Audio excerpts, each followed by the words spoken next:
dalal la ci plateau Petit Déj. waaw mais maa ngi lay nuyu bu baax madame Mandela Thioro di la fay. aussi mbégte bi dañ koy partager parce que dañuy seetaan Petit Déj ak vraiment beaucoup de fierté. donc bu ñu gisee liggéey bi dañ koy rafetlu bu baax a baax noonu na aussi nañuy nuyee madame Toubab Fatou Diouf Faye. di nuyu Serigne ak coach. di nuyu Sénégalais yi nga xamante ne heure bi aussi dañuy bàyyi seen yitte. di ñu bàyyi xel bu baax a baax. macha allah tey ñu fas yéene waxtaanee comme actualité li nga xam ne ni moom moo di marche tey bii Sénégal ñu ngi xaar loo xam ne nii day tukkee ci waa Yewwi Askan Wi jëmee ci marche bi nga xam ne nee nañu ñoom fas yéene nañ ko def. waaw balaa ñuy dugg ci marche bi sax dañuy wax lan moo ko indi parce que effectivement ñi nga xamante ni dañu nekk ci kujje gi dañuy jàpp que ni li nga xamante ni mooy élection yi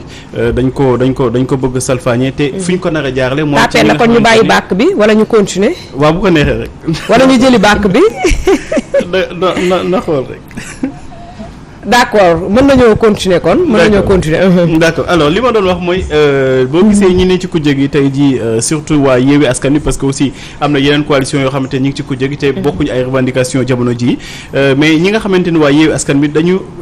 dañu jàpp que ni élection yi nga xamante ni. dañ koy organiser en tout cas dafa mel ni mbir yi dañ ko joué te tàmbaleegul parce que dañ jàpp ni déjà ki nga xamante ni wala kuréel bi nga xamante ni nañu ni moom moo war a fexe ba élection yi jaar ci yoon muy direction des élections nekkul kuréel boo xam ne dafa tëddee njaaxaanaay et lu koy firndeel mooy rendre nañu ay décisions yoo xamante ni ba ñu demee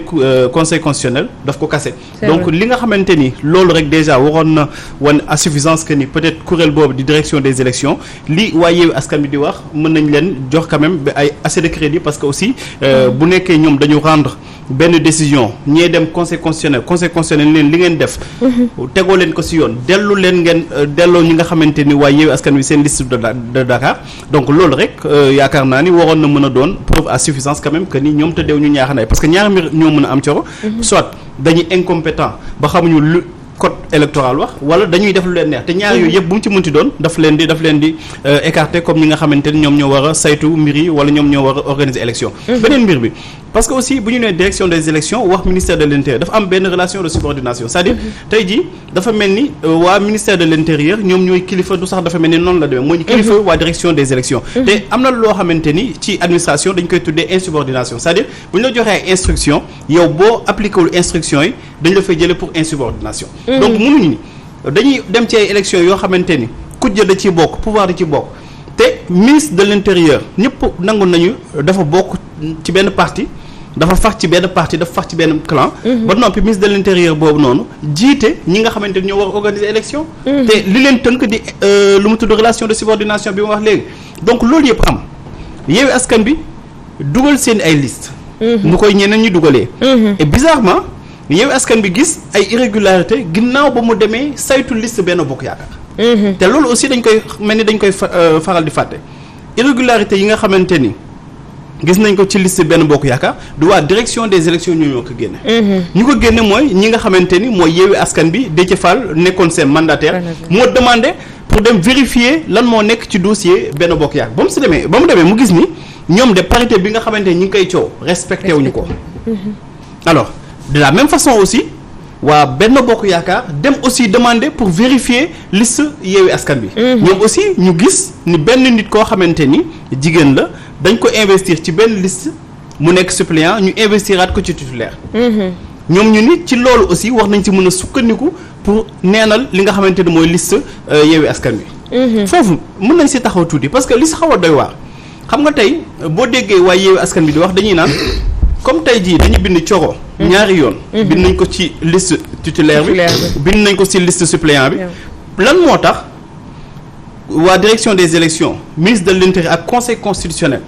génnew ñu Thioro bi nga xamante ni moo nekk ci liste suppléant yi neenal liste suppléant yi ñoom ñu génne Thioro bi nga xamante moo nekk ci liste titulaire fan lañ ko bind amul benn loi bu ni bu demee ba am doublon dañuy jël liste titulaire bi génne ko ci bàyyi ko ci liste suppléant amul fenn donc du ñoom ñoo waroon xalaat fan nañuy dindee ki nga xamante ni moo nekkoon personne boobu ñu inscrit ñaar yoon léegi yooyu yëpp ñoom ñu dem ci fi nga xamante ni mooy àttekaay bi conseil constitutionnel rendre décision boo xamante ni bu nekkee mus na am man de mus ma ko yëg mooy décision boo xamante ni kenn mënu ko comprendre parce que dañu ni conseil constitutionnel dafay jàll li nga xamante ni sax mooy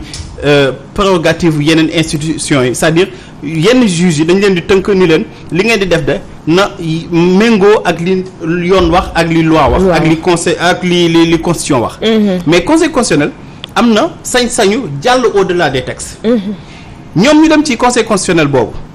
yaakaar ni bu ñu demee foofu dinañ am dëgg parce que dafa am ay mbir yoo xamante ni xel mënu ko nangu parce que coro bu ñu leen wee liste bi dafa war a nekk liste bu am lu mu tudd titulaire ak suppléant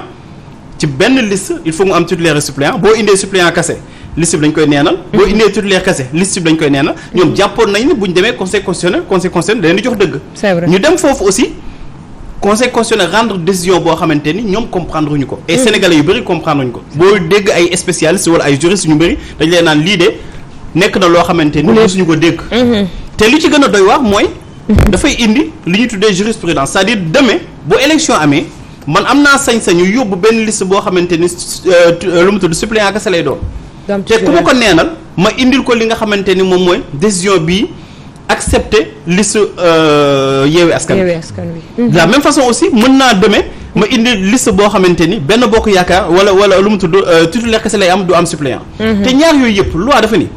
liste bi dafa war a am titulaire ak suppléant bu ci manqué dañ ko war a neenal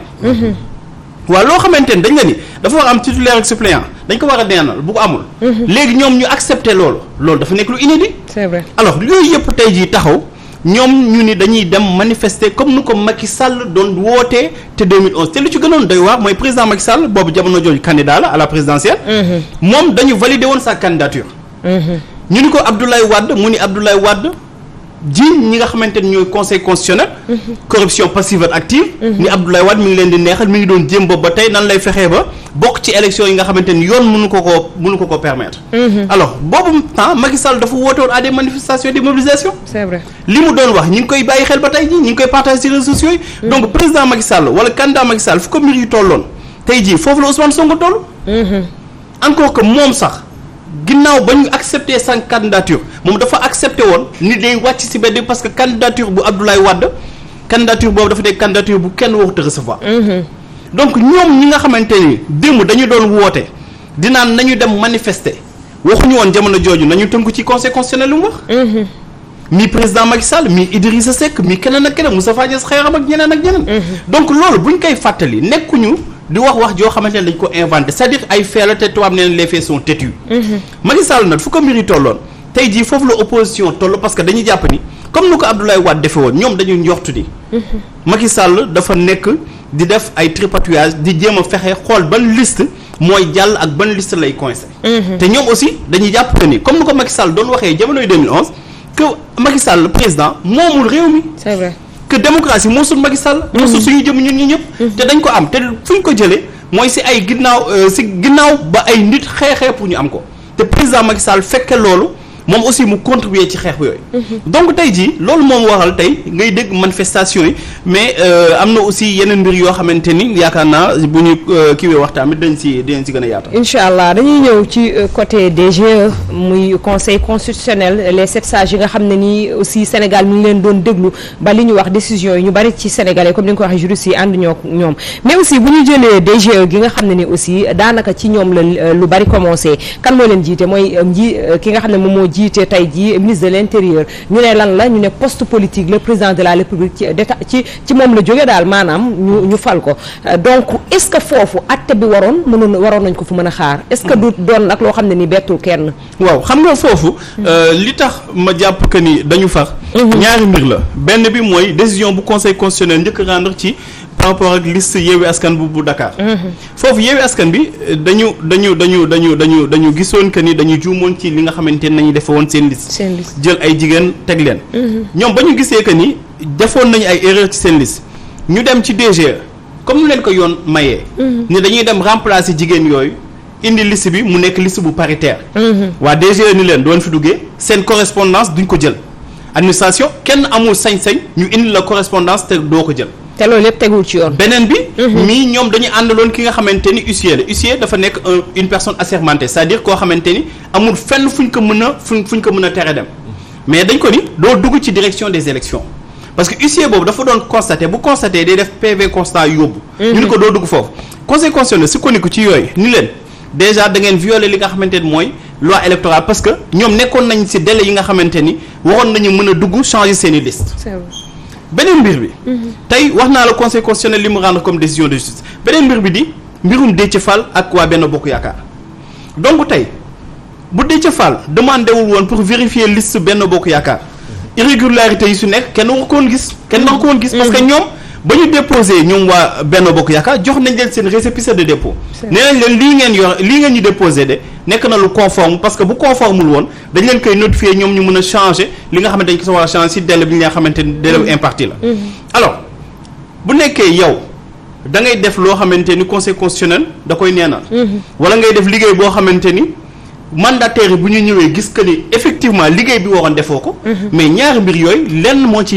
mooy doon explication bi soit dañoo incompétent xamuñu seen liggéey wala dañoo def lu leen neex te ñaar yooyu yëpp bu mu ci mënti doon daf leen di écarter carrément ci organisation ay élection parce que bu ñu nee élection lu ko président Macky Sall doon waxee une personnalité neutre parce que kooku mooy arbitre bi en fait te mënoo nekk juge et partie. c'est vrai mais ñu gis ñaar ci ay manifestation ndax le 8 bi passé waa Yewwi Askan Wi génnoon nañu ñaxtu est-ce que teel woon aussi ñoom ñu génnaat tey mu nekk ñaari manifestation yoo xam ne dafa nar a tegatloo. bu ma nekkoon ci ñi xelal président Macky Sall. dama leen di autoriser manifestation ba noppi di leen encourager pour ñu dem ci manifestation. parce que contexte bii nii nit ñu bëri tey bu ñu leen ni wuloon manifestation bi interdire ñu ko duñ xalaata participer. parce que jamono jii nii ñi ngi jëm ci tabaski. nit ñi ngi am yeneen préoccupation mën nañu jàpp quand même quelque part que buñ ko interdirul woon ñu bëri dañuy naan garaawul jarul ma fay demagum mën naa bàyyi ba yenn manifestation ci yenn jamono ma dem fa. comme que demoon naa ci bële. comme demoon naa ci bii mën naa tëbal bii peut-être beneen bi nga xamante ne dañ koy woote ma dem fa. boo déggee sax Ousmane Sonko dama déggoon ñu ni dafay dem Ziguinchor bàyyi fii ñii Dakar. donc tey ñii di xelal président Macky Sall ñoom ñoo tax ba manifestation bi gën a susciter intérêt moo tax ma jàpp ni ñoom en fait ñoom ñoo koy induire en erreur surtout préfet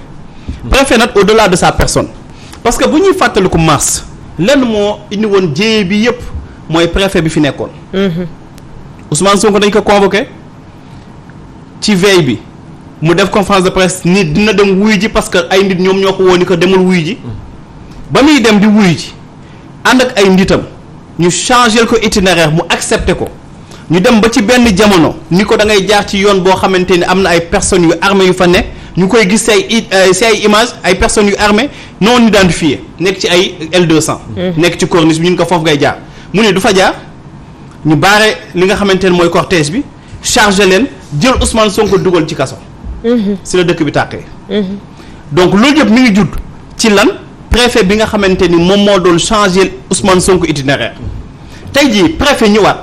ni dafay interdiraat manifestation bu nekkoon sax tey dañu nekkoon ci contexte boo xamante ni manifestation bii passé dafa jàlloon am ay troublement ak yenn affaires yi ñu ni donc climat bi wax dëgg yàlla nekkul climat bu propice pour ñu mën a organiser waat ay manifestation mais manifestation bi am na ba jàll déggoo fa ñu ni la kii téléphone am réer na. place bi dafa tilimoon balaa manifestation bi après manifestation dafa set. ñoom taxaw nañu wax lu leen neex wax nañu ba pare dem nañu seen yoon Ousmane Sonko ba muy dem dafa ni militants yi ku nekk na nga ànd ñi nga àndaloon nga ñibbi dem sa kër. ñoom ñëpp ñu am seen discours boo xamante ne bu républicain la ginnaaw nag amoon na ay wax yoo xamante ne ay tooñante la mënut a ñàkk parce que politiciens bu ñu dayee foog ñu tooñante. waaye léegi loolu Thioro est-ce que war nañ mën a tere ñi nga xamante ne ñooy ci opposition ñu am manifestation. bu nekkee ñoom bañ leen autoriser yàquñu saccagé wuñu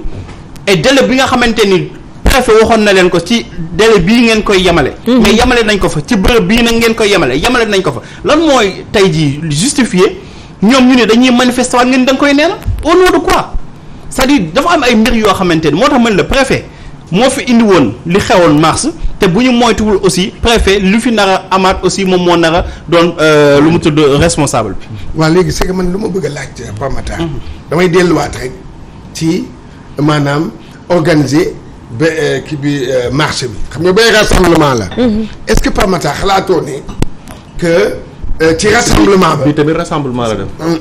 bon d'accord parce que affaire yi dafa jege. waaw dafa jege yow Pamata yaakaaroo ne que gars yi ci bële. le message jàllul réussir amuñu li ñu bëggoon moo tax ñoom ñu ñëwaat à la charge yow xalaatoo loolu.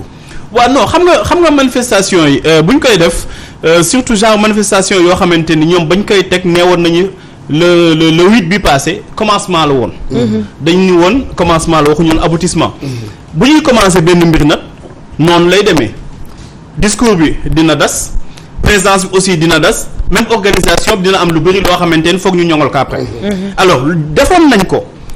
am ñu jàpp ni réussir nañ ko am ñu jàpp ni ñu fa nekkoon bëriwul ci ay monde mais ñoom ñun dañ koy dàbbali parce que dañu ni comme dañu nekk ci benn processus boo xamante ni ñoom dañu ni Macky Sall ni mu bëggee organiser élection yi du am te ñun li ñu mën mooy def pression populaire du ñu yàq du ñu taal dañuy woo Sénégalais yi ni leen kaay leen fii ngeen taxaw ngeen dénoncer. ni kat parce que bu ñuy dem ci élection Pape Makhtar nañuy may Cheikh Tidiane Gomis nañu may ak keneen mu exprimer li nga xamante ni moom mooy conviction mais loolu tey jii bu ñu ko bëggee biaiser dem ñi nga xamante ni yoon da leen ni mën ngeen doon candidat ñu ni duñ doon candidat parce que seulement yaakaar nañu ni kooku bu gañee day gën a am ay ambition wala ambition dafay gën a en tout cas pour mu atteindre ko da koy gën a jege. mais loolu tey yoon la tamit. nu ko président Macky Sall doon bañee nekkoon candidat jamono jooj ak ñi mu àndaloon nekkoon ci benn Siggil Sénégal ak kii lu mu tudd benn ak Tanor. mais am nañu sañ-sañ quand même taxaw ci place de l'obélisque boobu. parce que président Macky Sall candidat jamono jooj mais dafa teewoon mer gàddoom taxaw foofu. c'est vrai ni dafay fanaan. mais dama mooy différence bi mooy Abdoulaye Wade c'était un grand démocrate. lépp lu ñu mënti wax nañu accepter que ni Abdoulaye Wade le président était un grand démocrate. kii nag mi ngi noonu dafa bëgg jaay nit ñi doole di bëgg nit ñi fàtte li nga xamante ni mooy démb mais mënut a. dinañ ci ñëwaat léegi mais décision gouverneur bu Dakar dans tout ça décision bi mu jël par rapport ak li mu collé ci décision CNRA aussi ak CNRA heure bi mu génn est-ce que rek day dàbbaliwaat ndax li mu wax xëy na ñu bari ci presse bi déjà xamoon nañu ko mais aussi bu ñu jëlee décision gouverneur par rapport ak li nga xam ne moom mooy élection locale yi nga xam ne génn nañ ko est-ce que jamono jooju génnoon na def communiqué bu toll ni bi mu def ci élection législative yi. waaw xam nga lu ci gën a doy waar mooy dañ lay naan booy jàng droit dañ lay naan que la loi est impersonnelle et générale dafa am portée bu générale c'est-à-dire loi du ay situation lay ñëw di régler. du ay nit aussi lay ñëw di régler. tey jii du ma jotee ak Gomis rek génne benn loi benn règlement nii. parce que dama jotee ak moom damay indi benn arrêté pour mën koo indi ay buntu xatal ak yooyu. lu tax mu wax la loolu. bu ñu nuyee tey jii Sénégal dafa génne benn décision di rappeler que ni période électorale bi kenn amul droit def propagande. foofu aussi mën nañ si taxaw ci quelques secondes parce que manifestation bii passé couvrir woon ngeen ko Sénégalais yu bëri seetaan nañ ko. c'est vrai dégguñu si benn yoon waaye Yewwi Askan Wi ni voté leen suñu liste bu leen voté benn bokk yaakaar. c'est vrai. propagande mooy. voté leen benn bokk yaakaar. wala voté leen Yewwi wala voté leen telle liste bu leen voté beneen liste parce que programme bii moo gën a wala offre bii moo gën a nekk offre bu alléchante. mais loolu dégguñu ko fa. c'est vrai donc Sénégal bu ko neexee mu def li nga xamante ni muy rôle am. mais gouverneur u Dakar mais Sénégal ñaata région fi nekk. bari na 14 régions. ci région yëpp. benn gouverneur. kese moom moo ci génne arrêté boobu. donc ñoom ñu ngi leen di tere manifestation Dakar. mais terew ñu leen manifestation Saint-Louis. terew ñu leen Ziguinchor terew ñu leen Diourbel terew ñu leen feneen mais loolu ku ko dégg xam ni que lii dafa am lenn lu ne ci ginnaaw. parce que gouverneur bu nekk gouverneur yëpp ñoom ñoo jugoon loo te gouverneur yi sax loolu seen prérogative. ministre de l'intérieur moo waroon jël ay responsabilités am ni man maay tere ay manifestation ci l'étendue du territoire national mais mënuñu ni gouverneur dafa ni dafay aaye Ndakaaru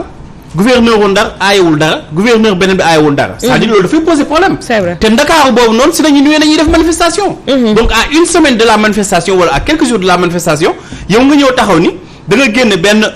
circulaire di rappeler nit ñi que ni période CNRA nee na lii ak nii ak nii que léegi dañuy tere manifestation ci biir Ndakaaru parce que mais loolu dafay tey xel. effectivement nit ñi dañuy naan que gouverneur bi dafa bëgg commencer di dugg ci mbirum politique. te malheureusement nag dañ commencer di politiser suñu administration. c'est vrai mais dañuy tolloonle parce que wax nga fi léegi en 2011 ci nga bi président Macky Sall nekkee woon ci opposition bi ak ñeneen ci ay ñoñam te ñu jàkkaarloo woon jamono jooju ak kii di président Abdoulaye Wade. dañu koy natable ci. est-ce que jamono jooju ci ñi ko fekke woon mën nañu wax ne instant bii nii jeunes yi nga xam ne ni ñoom ñoo génnoon jamono jooju ak jeunes yi nga xam ne ñoom ñoo génnoon ni ki mois de mars 2021 ak jamono ji nga xam ne le 8 juin bi passé est-ce que bu ñu ko tollootlee jeunes yii nga gis tey jii gënuñoo am fug wala sax ñu gën a gëm li nga xam ne ni moom moo di seen rassemblement yi ñu woote ak yeneen jeunes yi nga xam ne ñoom ñoo génnoon en 2011 aussi jeunes yooyu noonu amuñu woon leader daanaka dañu doon rek dooleel seen démocratie waaye tam bañ ko salfaañe seen ak seen yelleef est-ce que jeunes yi aussi ñoom ñi nga xam ne dañoo am leader gis benn Ousmane Sonko boo xam ne bu nee def leen ñu def bu nee bàyyi leen ñu bàyyi est-ce que danger bi gënul nekk ci jamono ji que 2011 bu ñu ko tollal leen. xam nga danger bi lu tax mu gën a doy waar. mooy mars lii xew yëpp ku nekk day jug di fëgg dënd ni man la te du kenn askan bee jugal boppam. c'est vrai. gis nga dafa am loo xamante ni c'est-à-dire mars dafa nekkoon aboutissement moo tax bu ma leen dégg ñu naan li xewoon mars du gaaw a xewaat tout simplement parce que aboutissement la. dina nekk avant mars amoon na ay yeneen événement yu amoon ñu koy ñàkkal fayda ñaata manifestation ñaata arrestation ñu koy ñàkkal fayda ba mu xëy suba ba mu ëppee le tour moo xewoon aussi 23 juin mais jamono jii nii dafa am ñoo xamante ni coro ñi ngi toog seen kër di dégg 23 juin ñenn ñi toog seen kër di ay xale yu ndaw di dégg mars ñoom yaakaar nañu ni tey jii toll nañu foo xamante ni war nañu mën a génn wane seen patriotisme comme nu ko ñeneen ñi doon defee ba ëllëg bu ñuy nettali histoire du Sénégal parce que aussi pour ñii di naan Sénégal réewu jàmm la ak réewu d'accord mais 68 Sénégal dundoon nañu quelque part musiba. ba Senghor di dugg ci ay ambulance di taxawal ci dëkk bi. boobu jamono jooj ñi ngi doon wax ni le pouvoir est dans la rue. 93 94 ba ñuy rey maître Babacar Seye mais même chose la dëkk bi tàngoon na. donc Sénégal dëgg la dëkku jàmm ak salaam la. nit ñi nekk nañu nit ñoo xamante ni nit maslaa nañu mais seen maslaa dafa am fu muy yem te bu yeggee fenn kenn mënu ko natt kenn mënu ko naatable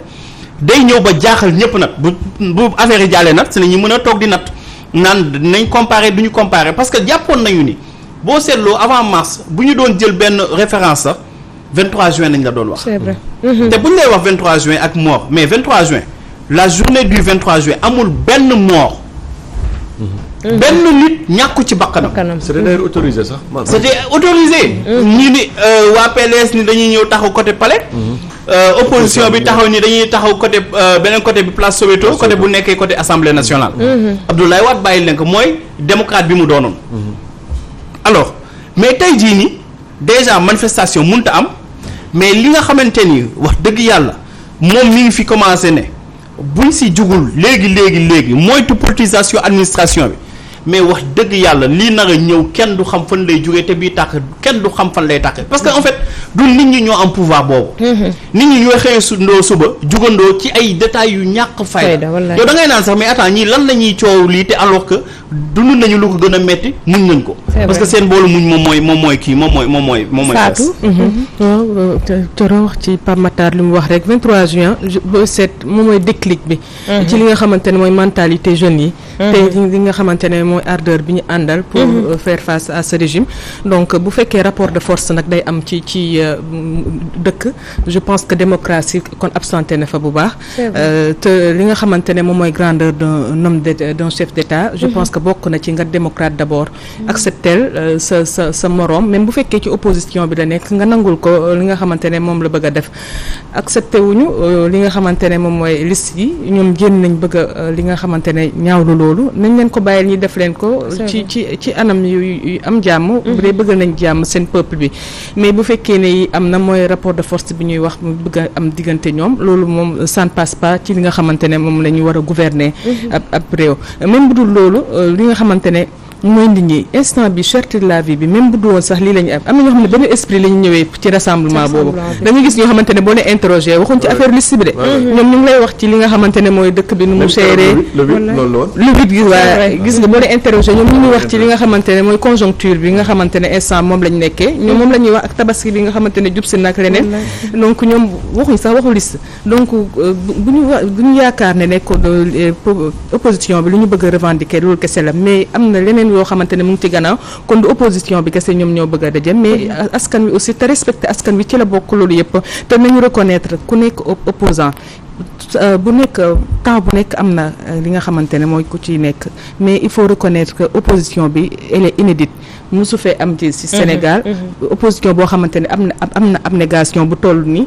boo xamante ne ay jeunes bokk ci am beneen esprit loolu nag bu fekkee da nga tombeel genre yooyu du yombee noonu aussi parce que ñoom du ñu nangu benn yoon ñu dominer leen. bu dee nag état bi daa bëgg a demee ñoom ci côté boobu nag day metti parce que ñoom tamit du ñu nangu ñu yóbbaale leen ci. te Pape Makhtar gis nañu que état bi xëy na dafa bëgg a demee ak ñoom ci noonu ndax gis nañ président Macky Sall ba mu demee ca France ak question yi nga xam ne doon nañ ko posé ci bi muy tase ak ay taskatu xibaar ci ñuy natable ci li xewoon mois de mars 2021 mu ne li fi amoon dootu fi am. mais est-ce que ak ni ko Fatou waxee conjoncture bi ni ko Sénégalais di dundee mu metti lool ak yeneen ak yeneen ak yeneen yoo xam ne Sénégal ñu ngi koy dund.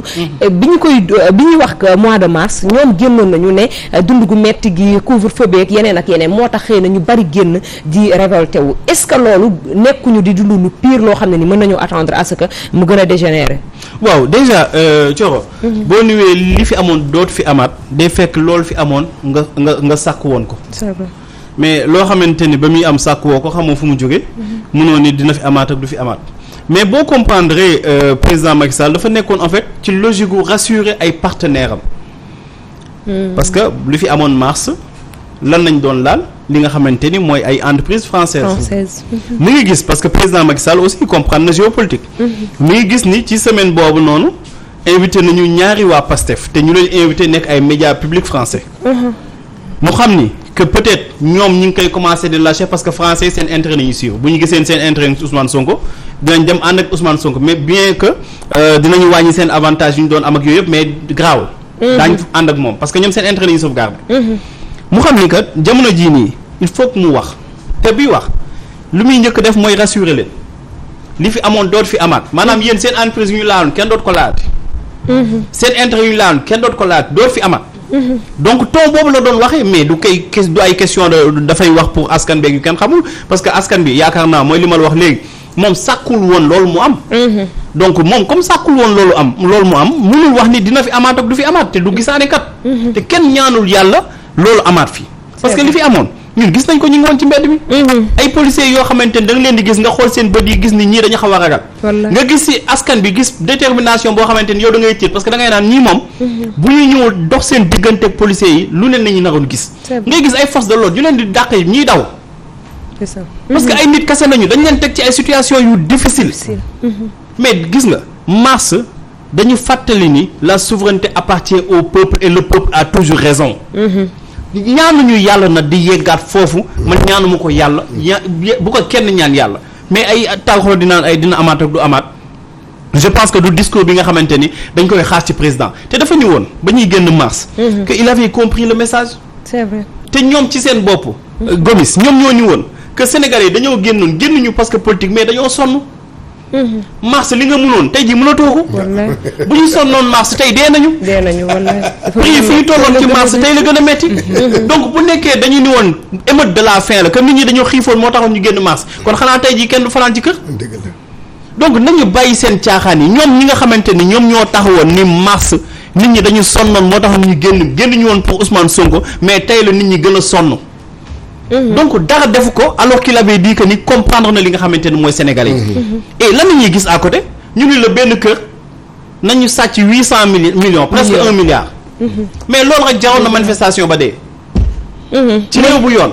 réew démocratie dëgg. ñun la benn kër dañ fa fekk 800 millions nu mu ko mënti amee problème am la mais xaalis boobu warut ne ci kër. te yoon mayu ko ko. yoon mayu ko ko.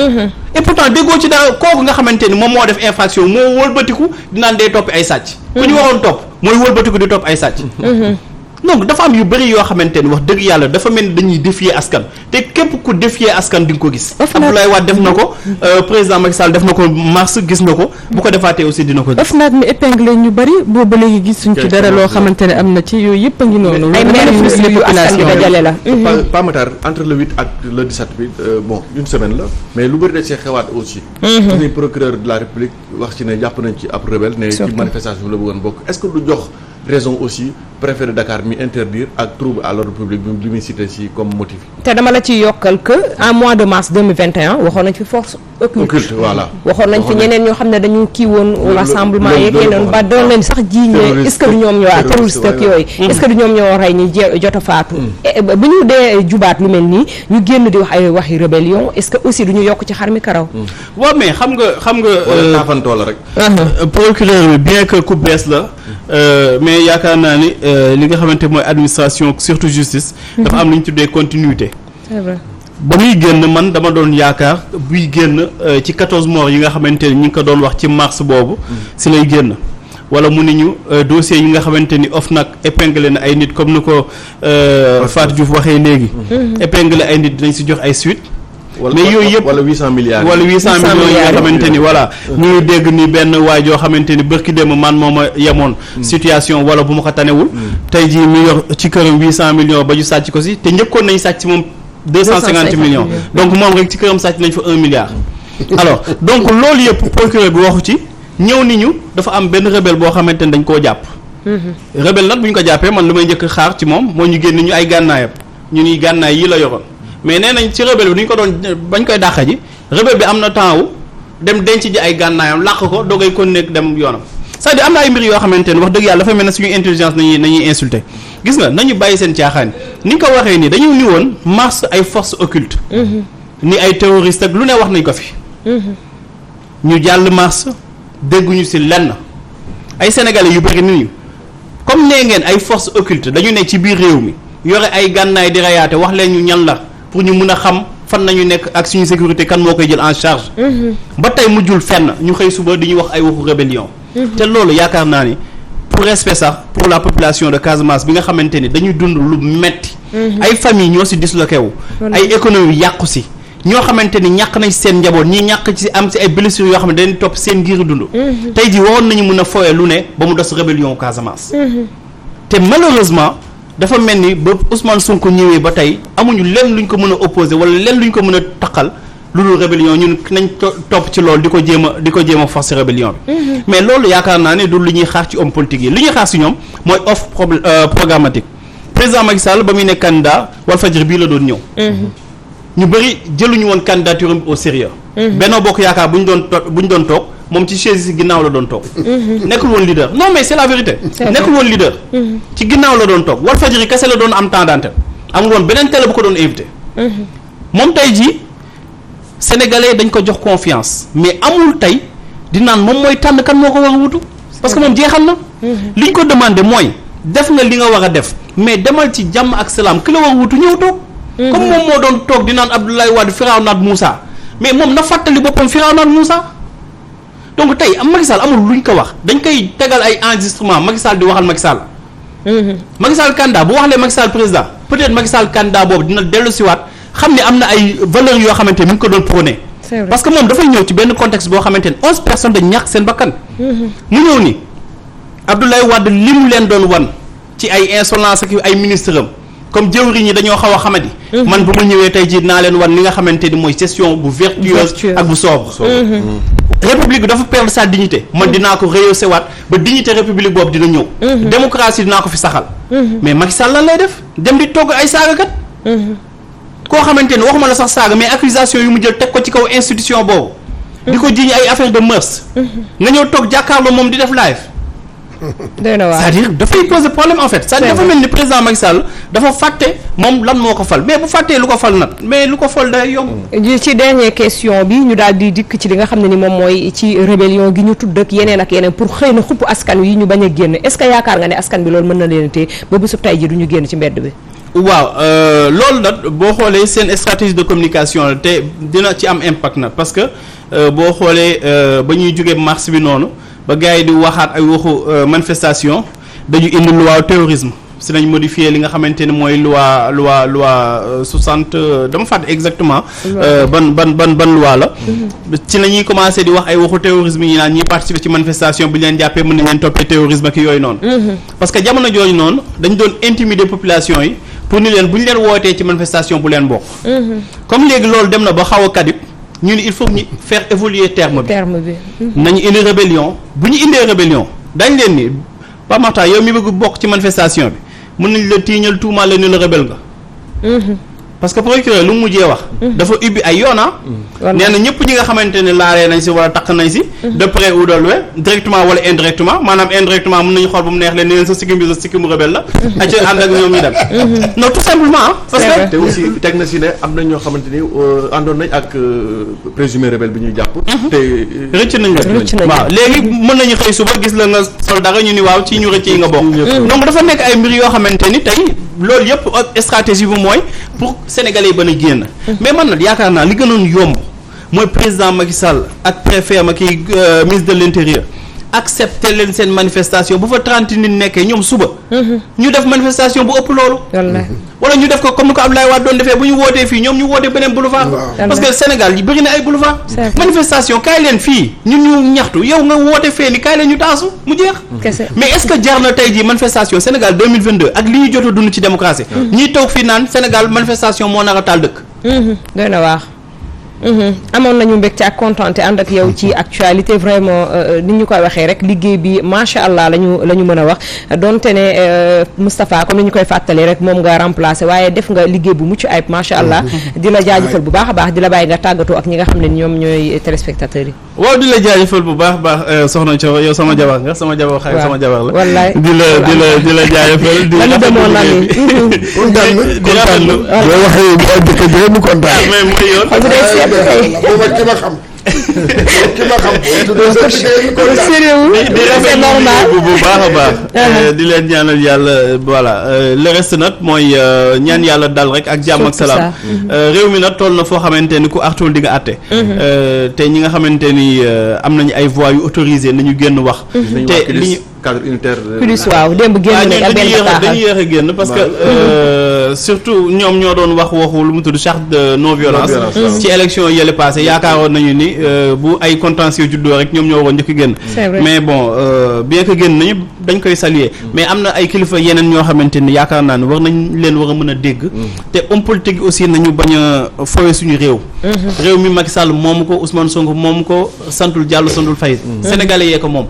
te dañu naan souveraineté appartient au peuple kenn mënu ko exercer ci turu peuple bi amul kenn ku ko mën a def donc dañ leen wax rek que ni vraiment nañu fexe ba dal indi mbir yi teg ko ci dal teg ko ci yoon gis nga paix du am